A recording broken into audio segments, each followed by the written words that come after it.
रामटेकमध्ये Sangli pattern पाहायला मिळतोय। या ठिकाणी ठाकरे गट आणि काँग्रेसमध्ये धुसफूस पाहायला मिळते। काँग्रेस बंडखोर राजेंद्र मुळीकांच्या प्रचारामध्ये दिसणाऱ्या सुनील केदारांवर भास्कर जाधवांनी जहरी टीका केली आहे।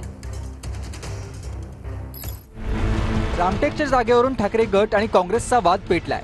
सुनील केदारांवर ठाकरेंच्या भास्कर जाधवांनी जहरी टीका केली आहे। सुनील केदार काँग्रेस बंडखोर राजेंद्र मुळीकांच्या प्रचारासाठी मैदानात दिसून आले।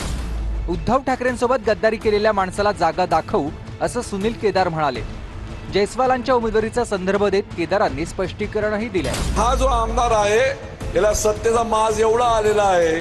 सुनील केदार वार करते सरळ वार करते ठगाक, आणि हा वार माझा तुझ्यावर डायरेक्ट आहे। त्या ठिकाणी मी असं लखपूजी राजकारण करत नाही। आणि उद्धव ठाकरे साहेबाबद्दल तू चिंता नको करू, आम्ही उद्धव ठाकरे साहेबासोबत उभं होतो आहे आणि पुढे राहणार आहे। त्या ठिकाणी त्याच्यामध्ये कुठल्याही मनामध्ये शंका नाही।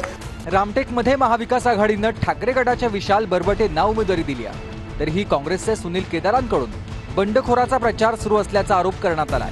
केदार मारुतीच्या बेंबीतला विंचू असल्याची टीका भास्कर जाधवांनी केली आहे। की सुनील केदार हा मारुतीच्या बेंबीमध्ये बसलेला विंचू आहे।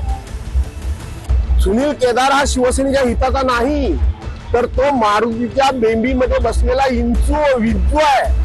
तो सातत्याने शिवसैनिकांना डंक करतोय।